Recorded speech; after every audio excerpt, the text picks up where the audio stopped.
بسم الله الحمد لله والصلاة والسلام على رسول الله صلى الله عليه وسلم اللهم لا علم لنا إلا ما علمتنا فعلمنا ما ينفعنا وانفعنا بما علمتنا وزدنا علما.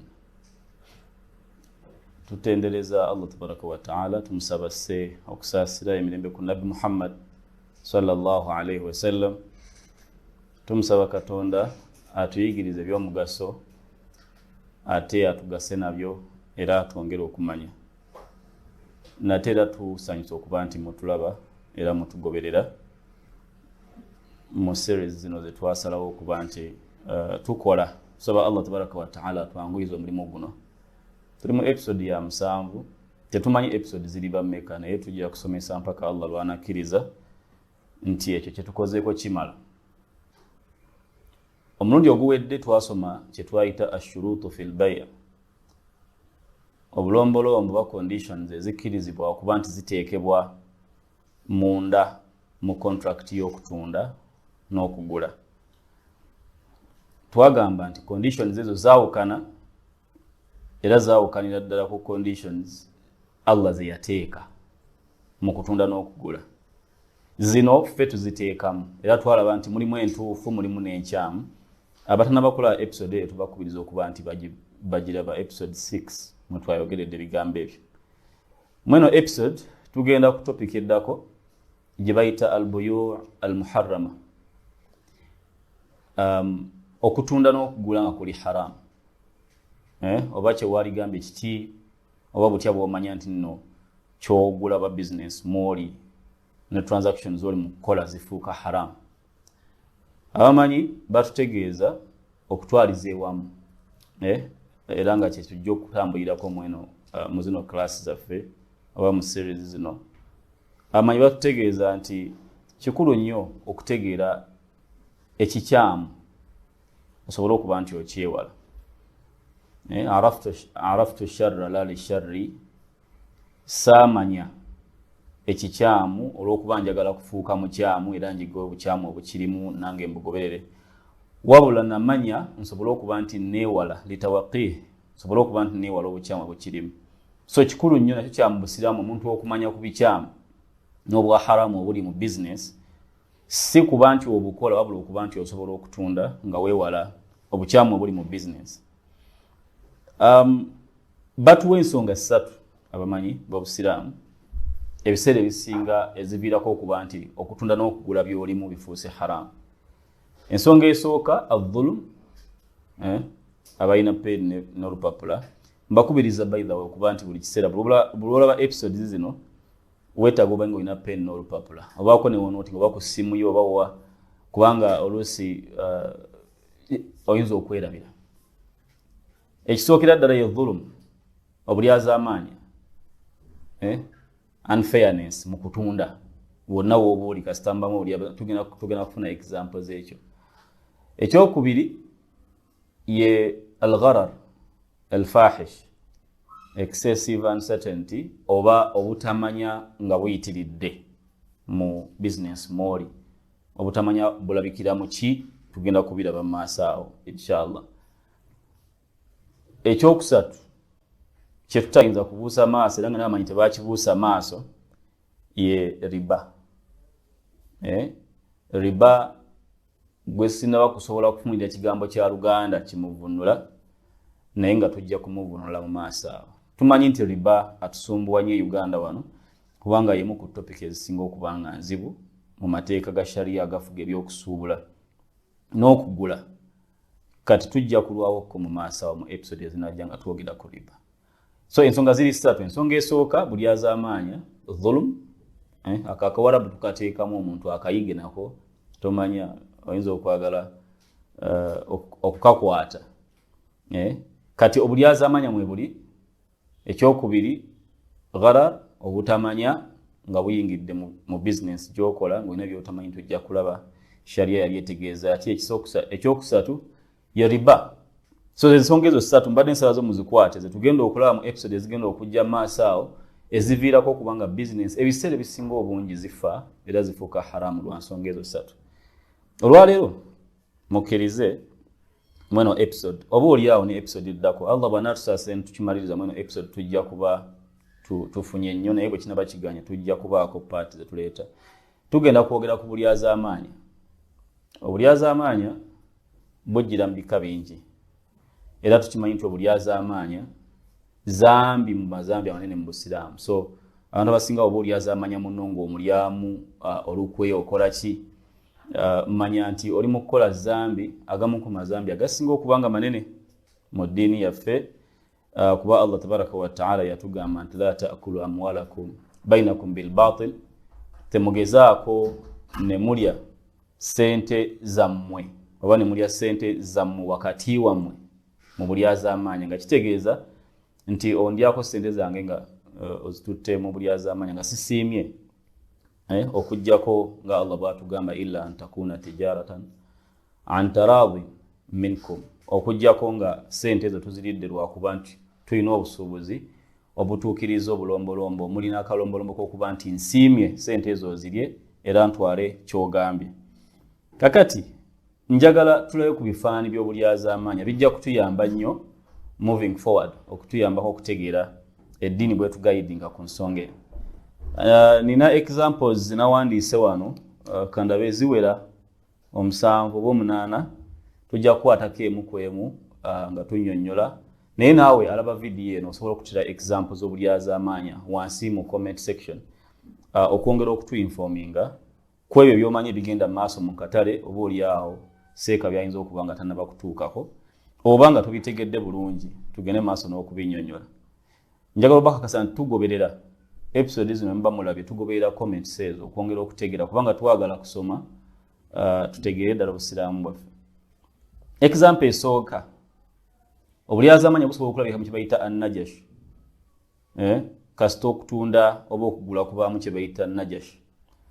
Najash kitegeeza rafu al-as'ari, omuntu okuba nti asitula emiwendo egy'ekintu kyagenda okugula, ntera nnyo okuba ekifaananyi kya kamera eno oba essimu, kyagamba ositula omuwendo gw'ebyo ebiri mu kutundibwa naye nga gwe tolina niyo ekola ki ebigula. Osobola okuba nga wakkaanyiza n'oli atunda nti ngenda kuba muguza, gwe ojja kujja weefuule nti kyembadde ngenda okumuguza ku mutwalo gumu, gwe okifuule kya mitwalo 2, kya mitwalo 5.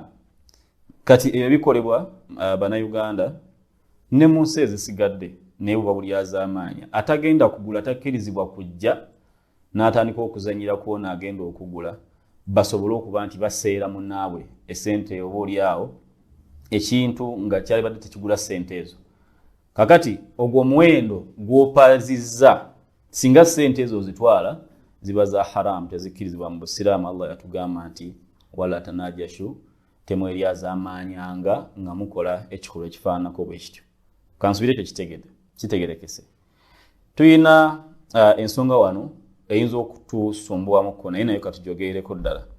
Fundraising eyinza okufaananamu bweti. Mukimanyi nti abantu balina ekizimbe kye baagala okusondera, for example somero baagala kusonda, kintu kyonna kuyamba bamulekwa, batera okuteekawo akantu nga katonotono bwe kati ne batandika okukompiti ng'okukagula. Fundraising tekuba kutunda mu makulu gaakwo nga kuba kuwaayo saddaaka naye nga tutaddewo embeera esobola okuba nti emotivating abantu okuba nti bagenda mu gundi eyo. Kyova olaba nti tekiyingira mu najash, era awo toyinza kugamba nti baatusedde oba gundi yasitudde omuwendo tuseera abantu, kubanga omulamwa gwe tunoonyaamu mu ekyo gwakuba nti tugasa era tutuusa. Era kyova olaba fundraising ali haram ku bintu nga bikyamu. Tokkirizibwa kugamba nti nno tukole fundraising tuzzeewo kilabu eyakutta omuliro. Tetugamba nti mugende mukume ku club z'abantu omuliro muyinza okututegeera obukyamu, naye bw'ebanga eyidde oba amataba ne gagitwala toyinza gaba n'abasiraamu mugendere omwo tusobole okuzzaawo bwe tubadde tuzinira amazina buli kiro. Fe tugamba ekyo tekikkirizibwa. Of course waliwo kye bayita auctioning, abamanyi bidding process. Company esobola oba ekitongole kiyinza okulanga ebintu, amamotoka gaakyo, tractor zaakyo, byonna nekiranga nti abantu bajje basubmitinge ebiwandiiko byabwe n'okulaga nti bali interested mu kuba nti babako bye bagula ku bino batadde ku katale. Kakati ebintu ebyo bwe bijja mu registeringa ne babawa date gye mugenda okuba nti mujja mugule, era ojja kusangawo abantu ng'onagamba ngula zino. Kati auctioning tali haram kubanga kuba kugula kutuufu, abantu baba bali mu kugula okujjako nga muyingiddemu abafere nga yakola gwa kwambusa price kubanga nyina emmotoka gye baŋŋambako ekitongole kimu kyali kigitunda mu bukadde bwayo nesinga empya yaayo ebbeeyi olw'okugenda nga bapaaza ebimwenu bagenda bagikompitingira mpaka bwe yayita muki nga n'empya sente gye batunze nkadde n'empya tekola ki. Kati ebintu bwe bityo mubisobola nabyo okuba nti biyingiramu omuntu nga ye mufere oba oli awo kuba systems oluusi toyinza kuzeesiga, naye mu process za bidding entuufu nga mazima ddala bagoberedde amateeka nga bwe galina okufaanana temutera kubaamu bantu abo, naye nga tugamba kisoboka. Kati bwe kiba kibaddemu era kigwa mu najas kitegeeza okutte banno okimanyi nti ogenda kugula naye oli mu kugezaako okuyingiya miwendo na bisale. Example nyingi muyinza okuzituwa mweziri omwo mu maduuka muzikola. Abantu abamu nga bwe nabagambye mu ntandikwa agenda n'aba nga ayagala kugula ngatto ne yeefuula nti waliwo agigula ku bbeeyi eya waggulu ono alowooze nti nno ngatto ya bbeeyi eyo kumbe kakodyo kaabwe bannakampala mukola ebintu bingi. Tusaba Allah tabaraka wa taala atusaasire. So eyo example namba emu ku bulyazaamaanya oba oliawo bwe tutayagala tugwemu inshallah nga bufuula sente zaffe ze tuba tufunye mu bintu ng'ebyo okuba nti ziri haram. Ekyokubiri kye bayita al-ghishu, okuba nti business mwoyingidde mulimu okukiitinga wa ikhfa'ul aib, okweka akamogo. Man ghashana falaysa minna, Nabi Muhammad sallallahu alaihi wasallam atutegeeza omuntu yenna ayingira mu bukumpanya n'okukweka obumogo bwe byatunda si wa muffe mu kikolwa ekyo kyakola ki kyabaaliko, si wa muffe nti takyali mukkiriza oba afuuse munnanfunsi, wabula ekyo ekikolwa kyakola si kya mu busiraamu. Nabi Muhammad sallallahu alaihi wasallam bw'atyo bw'aba atutegeeza. So bw'obanga otunda tukubirizibwa ng'abasiraamu okutunda n'akamogo tukalagwe. Luba lugoye laga nti wano luliko ekituli, wano lukozebwe luti, towaana nnyo kusukka w'olina kukola ki bw'olina kuwaana na kukweka oli anaazuulira eyo. Ekintu ekyo si kya buvunaanyizibwa. Tusaba Allah tabaraka wa taala atusaasire. So eyo point number 2 oba example eyokubiri. Example eyokusatu, Nabi Muhammad sallallahu alaihi wasallam kiyagamba mu hadithi wala yabi' ahadukum ala bay' akhihi, era omusiraamu takkirizibwa kuba nti atunda nga ne muganda wa atunda. Kitegeeza ki? Munno bw'abanga alina essimu gyali mu kutunda ng'eno oba kamera ng'eno, tojja n'ogamba client oba potential customer batanaba kugula naye n'omugamba nti oyo agikuseera jangu eno, agikuguza kakadde ngenda gikuwa ku mitwalo 800. Mu kaseera ako tokkirizibwa ku interferinga, baleke mpaka bwe banaatuuka ku kukkaanya oba balemerere okukkaanya ng'osooka oyingiremu. So bay'u rajuli ala bay' akhihi tekikkirizibwa okuba nti omuntu ajjanga munne atunda ekintu kyekimu mu kaseera ke kamu akya negotiatinga ne munne ye najja n'agamba nti nze kangu. Era bw'okikola n'otwala kasitoma wooli mu mbeera efaanana bw'etyo oba ogudde mu bulyazaamaanyi bwe tuli mu kwogerako obulyazaamaanyi obugenda okufuula emaali gy'ogenda okufuna okuba nti ki eri haramu. Waliwo ensonga esobola okutubuzaabuza naye twetaaga tugikonereko ddala mu kifaananyi kino kye tuli mu ssaawa eno oba mu nsi mwe tuwangaalira. Ensonga ey'emirimu, nsobola okuba nga nkola wuwo nga ndi mukozi mulungi nnyo naye ne wabawo kompititawo aneetaaga. Ndi CEO mulungi nnyo, ndi sales person mulungi nnyo, ndi manager mulungi nnyo. Kakati n'oli kampani ezze nayo eyagala nze kennyini, kati kampani eyo neereeta nempa offer ng'ekimanyi nkola naawe kampani gwe kampani A, kati kampani B nempa offer esinga bwe ziba ssente ne privileges ezisinga gwe byompa. Ekyo nakyo tekikkirizibwa, kiyingiramu obulyazaamaanya. Naddala ng'ompa offer nsobola okusazaamu ki okusazaamu contract kubanga twayogera gundi yasooka nti almuslimuna ala shurutihim abasiraamu bwe babawaddeyo ekigambo kyabwe ne bagamba nti nno nze ngenda kukola bwe nti ne musaininga contract twagamba sell contract egwa mu contract ze bayita al-uqud al-lazima contract mu sharia nga zo tokkirizibwa kuzisazaamu nga ggwe okujjako nga mwembi mukanyiza kati tekiri it is not up to you bw'oyingira mu contract nga zino okugamba nti kansazeemu okujjako ng'oli agent because contract ya agency oba wakala eyo yondala naye zino ez'okutunda n'okugula nenzijira nga ngenda kukolera ompangisiza kubanga obupangisa nga bwe tujja okukiraba mu maaso eyo kyebayita ijara nayo contract eri lazim era mba nkuguza by the way obupangisa kugula naye oba toguze kizimbe for example oba tonguze nze gwo hirinze naye oba oguze emigaso gyange for that period of time bwe tubanga contract ya myaka 3 oba oguze emigaso gyange mu myaka egyo 3 kati sikkirizibwa kusazaamu olw'okuba nfunye contract oba offer esingakaawo okujjako nga nze naawe tukkaanyiza however singa ekisuubizo kibeera nti bw'ovaawo nga contract eweddeko ffe tukuwadde offer gyange otwegatteko ekyo kirala kitegeeza nti wadde offer ngifunye okuva mu company B eyagala okuntwala naye nzikaanyiza nabo nti kamala okuweereza mukama wange kati naawe n'ovunaanyizibwa kati okuba nti otuukiriza obuvunaanyizibwa bw'olina okutuukiriza wabula tokola nga muntu alina gy'alaga kuba na Uganda tulinamu omuze ogwo ogw'oggayaala olw'okuba tufunye gye tulaga kati bino tumala gakola ki tukola gadibenga lya Allah tabaraka wa taala agenda kuvunaana ku byotatuukiriza mu contract mwoli kakati ekyo twagadde tukijjeyo kubanga kiyinza okufaananamukko omusajja aze okutunda nga ne munna atunda kye tutayogedde wano nga nakyo kikulu washira'u rajuli ala shira'ihi wa shira'i akhihi n'okugula nga munna akyagula nakikkirizibwa because example gye tuwadde ebadde eraga nti ffe abatunda babiri ffe tukompitinze naye waliwo akaseera nga n'agula akompitinga nze ndabye ng'ogula kamera eyo nga nze nagyagala dda ogenda kujinguza kakadde kamu ogenda giguza oli akyagigula kakadde kamu nze neŋŋamba nkwegayiridde njikuwaamu akamu ekitundu obanga agijje mu ngalo za munno era tugenda kuvaawo nga n'oli naye abadde ajagala naye nga okozeseza ssente ez'okuba nti okola ki ozitwala kati obo bonna buli azaamaanya ate nga mwebiri mu basuubuzi babitugamba mu ngeri ez'enjawulo kati twogedde ku ssimu na ku kintu kya bulijjo naye njagala okutegeeza nti bingi nnyo ebisobola okukola ki ebisobola okugwawo ne mu contract ennene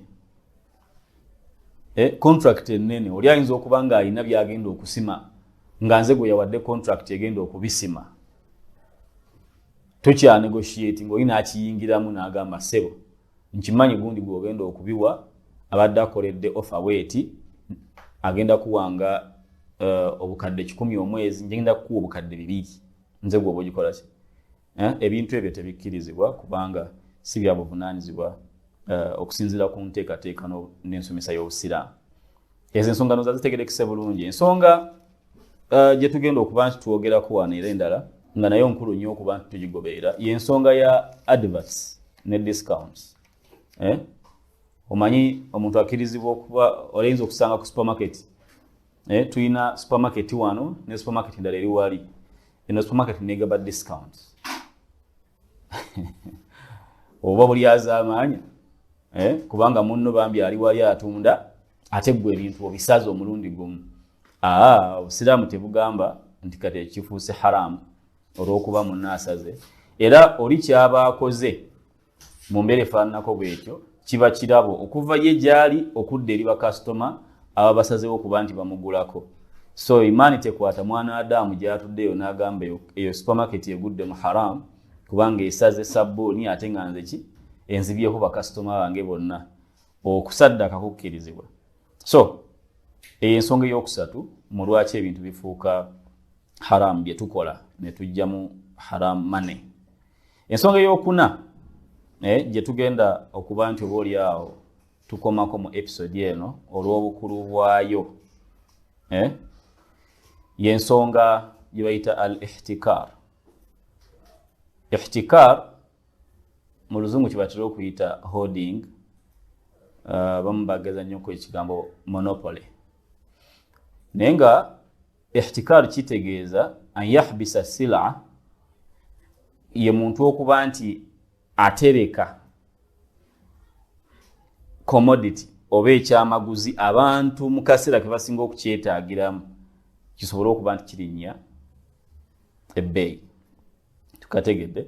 So kagambo bihaja mu kaseera nga abantu beetaaga ekyamaguzi ekyo, omuceere bagwagala, sukaali bamwagala, n'omanya nti bamwagala, then n'omujja mu katale ng'okozesa ekkubo lyonna ly'osazeewo okukola. Oyinza okuba nti omubbye, ate bw'omubba kiba kibi nnyo, mazambi gaba gali mu kwekuŋŋaanya awo, naye nga ebiseera ebisinga oyinza okuba nga tomubbye naye ng'omuguzi, ng'omuterese omubeeko ne monopoly eyo nti gwe wekka, naye nga kyonoonyaamu kiro ya sukaali ebadde ku 3,000 efuuke ya 1,000. Ekyo nakyo kiri haram. Nabbi Muhammad sallallahu alaihi wasallam yatugamba mu hadith, la yahtakiru illa khati, omuntu takola kikolwa ekyo ekyokutereka ku bantu abantu byebaagala ssente zinnye, emiwendo girinnye, okuggyako nga mwonoonyi era muntu mubi akoze ezambi ddene nnyo. So tekikkirizibwa. Era mwene embeera newankubadde nga bwe tugenda okulaba mu episode eddako inshallah nga tumalayo oba nga tumaliriza ensonga zino, tekikkirizibwa muntu yenna kukaka muntu yenna kutunda ku muwendo, kye bayita pricing. Obusiraamu tebwajja ne bugamba nti kyateekwa tundira kuno, era tewali gwe bawa buyinza obwo bukaka bantu kutunda byabwe ku miwendo gye babakase, wabula ono ye abikwese. Obusiraamu bukkiriza omukulembeze yenna abaaliwo, omusiraamu si musiraamu, ng'alina obuyinza obwo okuba nti amukaka atunde sukaali gwe yakwese ku bantu lwampaka, ate n'emiwendo ayinza ogigereka okuba nti alina okuprotectinga abaanadamu mu ggwanga eryo. Kubanga bwe tutakikole ne tubaleka obugagga tebuggwayo, ate mumanyi ssente zisika, omutima tetowummula, buli ssente owulira nga oyagala kukola ki? Kwongerako.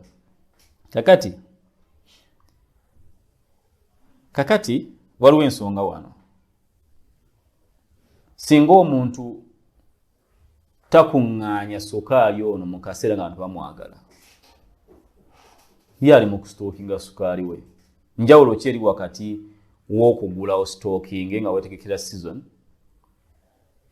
n'okuba nti oli mu kugula akatale kakole ki? Kalinnye. Ebintu ebyo bibiri bya njawulo. Okusitookinga ogule oteekewo nga weetegekera season tekiri haram. Lwaki? Kubanga ne mu kaseera w'okikolera tewali ali mu kufa njala nti omuceere gubuze, tewali like abantu bali mu mbeera zaabwe. Kakiringa Ramadhaani wuyajja, ojja kusanga abantu abamu nga ali muki? Ali mu kusitookinga bintu bye, sukaali we, buwunga bwe, ayinza okujjuza sitowa nnyingi nnyo, ttani ne ttani, naye tewali katale kakoze ki? Wabula yeetegekera Ramadhaani, amanyi nti mu Ramadhaani mu kisiiyo abasiraamu bagula obuwunga, bakola ki? Ekyo tekirina bwa haramu bwakyo, kubanga tolina gwokola ki? Gw'olumiza, era teyeetaga kyamaguzi ekyo nnyo nti ikonomi yonna oba n'obulamu bw'abantu bugenda kukola ki? Kutawaana olw'ensonga eyo. Kati kino ekyokuba nti obalinda nga katandisa akatale okulinnya n'obikweka keyongera okuba nti kalinnya nnyo, kye bayita ihtikar, era si kituufu. Kiri bakiyita iddikhar, okutereka for future use, ng'omuntu oba nga business ng'oyagala kutunda mu December oba mu January, whatever the season might be. Kati abaana bagenda okudda ku masomero, waliwo abali mu kutereka ebitabo kati basitookinga emmaali gye banaatunda mu February maybe. Ekyo tekirina mutawaana.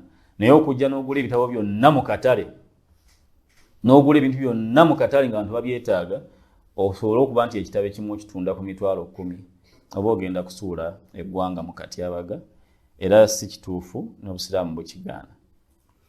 Waliwo ensonga gye tutayinza kuva wano nga tetwogeddeeko nga tumaliriza, gye bayita al-ighraq. Al-ighraq ye dumping. Ezimu ku example za ighraq mu fikhi batugamba an ya'ti at-tajiru al-mali ye musuubuzi ow'amaanyi okujja mu katale. Ompulirize bulungi. Ye musuubuzi ow'amaanyi okujja mu katale n'asala ebisale nnyo.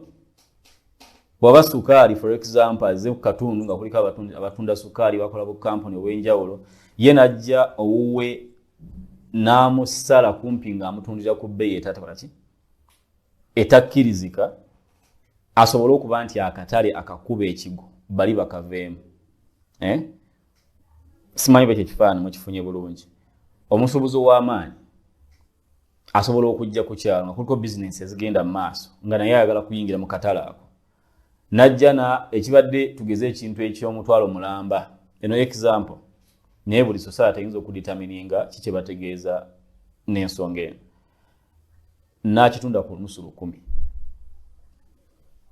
Mutwalo ku 1,000. Ekyo n'akikolera omwaka mulamba. Omwaka gugenda okuggwako yagalagana nga abasuubuzi basigadde bakoze ki? Bawanise n'amala n'asitula ki? Ebisale. Nga yabadde ye agenderedde kuba nti bano bonna ne bizinesi ezisigadde zonna azikolapusinga. Ekyo kye bayita ighraq mu sharia. Kati olaba nti ono ye takweyesa emmaali. Era kyawukanako nekitwale twogerako. Wabula agisaze emiwendo. Buli abadde akola bizinesi yemu mu kitundu akole ki? Afunewo agamba bakuyita kuwa level. Amuwe level. Abeere nga takyali muki? Mu katale. Ekintu ekyo eddiini tekikkiriza. Saba Allah tabaraka wa ta'ala bw'obanga oli musuubuzi, obusiraamu bukubiriza fair competition. Kubanga tuli mu kwogera mu dhulum, unfairness. That is unfair. Okuba nti abasigadde bonna bajja mu katale tokkirizaamu muntu yenna osobola okukakolako monopoly atakkirizibwa mu busiraamu. Ensonga eno endeeta emu kuzimu ku nsonga enkulu nnyo. Bannayuganda balina ekigambo ekigamba nti Omuchina bamukiwulirako. Waliwo bye tuli mu kukola wano, tutunga engoye zaffe, tukole naye oba oli awo nga baga nti Omuchina yayiye eki? Yayiye ebyamaguzi. Sirina lutalo ku China, naye mbawa example mu ngeri ya kusomesa. Kwegamba okuba nti waliwo abasuubuzi abali mu katale ka local manufacturers abakola n'amakolero ga wano mu Uganda okugeza. Then tuba tuli awo nga kyennyini kye gakola abasuubuzi b'e China bakireese kikole ki? Mu Uganda mu katale. Ekyo nakyo kintu kikulu nnyo era kyova olaba bw'oba weetegereza General Agreement on Tariffs and Trade oba GATT, contract oba agreement eyayimirirako World Trade Organization. Nasanze nga mu Article 6 of that agreement mulimu akantu ako nga boogerako anti-dumping measures. Tukoze tutyo okuba nti amawanga ge tukkaanyiza nti tukolagane bulungi mu by'obusuubuzi amanene oba amalala tegaleeta byamaguzi bigenda kusuula ate katale kaki kaabo abali mu kukola business ewaka. Ne bateekako ebigambo awo bingi. Of course kizibu nnyo okuprovinga mu mateeka g'ensi yonna nti dumping agenze mu maaso, naye bateekawo conditions entonotono butya bw'omanya nti nno ekyo kituuseewo okusobola okuba nti deployinga anti-dumping measures ezaateekebwa mu agreement eyo. Ekisookera ddala olina okuba nga gwakiyingiddemu, like gwe ng'eggwanga eri protecting abasuubuzi b'ewaka okakasizza nti ekituufu dumping, olina obukakafu nti ekituufu ebyamaguzi byaleeteddwa ne bikubwa ki. Olina okakasa nti waliwo kye bayita ki material injury, nti akatale mu butuufu kakoseddwa olukosebwa. Then ekyokusatu kyekyokuba nti okakasa nti okukosebwa kwa katale ne bizinensi z'abantu ba local manufacturers zikoseddwa era zifudde lwakuba ebyamaguzi byavudde ebweru. Kati mu kutwaliza ewamu obusiraamu bwo tebukyagala kasite bange enniya yakujja kukola ki kufiiriza bantu, naye nga wamanya amateeka ge tuwangayiramu mu nsi olina okuba nga osobola okukiprovinga. Otherwise abantu nga mwatuula wansi ng'amawanga ne mukkaanya ne musayininga mu World Trade Organization tujja kuba n'enkolagana bweziti ne bweziti mu by'obusuubuzi, tosobola kutuuka kiseera n'ogamba nti nze temugenda kuyingira wange kubanga njagala kukola bwenti ne bwenti ne bwenti. Government ezimu kyezitera okukola kwe kwongera omusolo okubiva ebweru biki within the acceptable dimensions kubanga toyinza kukikola mpaka then neziteeka sente nyingi mu kuba nti ziwa amaanyi abakola abewaka mu local market okuba nabo producing ebyamaguzi byebimu. Kakati ekintu ekyo kikulu nnyo okukitegeera nti yo sharia tekikola ki tekikkiriza ne World Trade Organization tekikkiriza wabula eteekawo obukwakulizo okakasa nti ate n'oli aleeta ebyamaguzi naye aliki ali protected. Ate nga ne sharia yennyini tekigaana kubanga tosobola kujja n'ogamba nti gundi yaleese ebyamaguzi olwokuba yabireese nga Munnayuganda bw'omumanyi bwe tukaaba. Omuchina yaleese siripa, Omuchina yaleese sukaali yavudde China, fedde tukyatunda omuceere gwa layisi nnyo. Tomanyi oba kyekisinga obubi oba kyekisinga obulungi. Oluusi just kuba complaininga nga mbutuufu Munnayuganda badde aseera kuba Munnayuganda kyembamanyiiko naffe tuseera tetuli nnyo bantu bangu tulina okukikkiriza. By the way nakino katukyogereko ddala. Bannayuganda engeri gye tuyisaamu Bannayuganda bannaffe nga tubaguza oyinza okugamba tuli mu kuseera batali baki bannansi. Naye bw'otusanga tukaaba nti naffe batulyaza amaanyizza kagamba feffe nyingi tetulinaako kisa era nja kuba omulanga buli Munnayuganda bwali tuyige okuba nti twesaasira nga tetunnabakola ki tetunnaba kusaba kutusaasira. Saagala kusukkaawo newankubadde nga waliwo ensonga eziyinza okuba nti zaali badde zongerwako ku nsonga ezo wabula njagala oba oliawo inshaallah mu maaso awo tugende maaso n'okwogera ku point number 5 egye bayita pricing gye mbadde ndowooza nti tugikolere episode ey'enjawulo inshaallah era nga follow up episode egenda okutuyambako okutegeera zino point ezibulayo. So far tutunulidde ensonga 4 example 4 ezikwata ku bulyaza amaanyi obujjira mu by'okutunda n'okugula naye inshaallah tugenda kumalayo tukyalinayo endala kumpi 4 nazo tuzirabe inshaallah bwe zikola. Oluvannyuma nammwe mujja kutuwa ku bye muyita obulyaza amaanyi mu katale tujja kubyogerako mpolampola totya kubuuza tujja kuba tukuddamu inshaallah. Assalamu alaikum warahmatullahi wabarakatuh.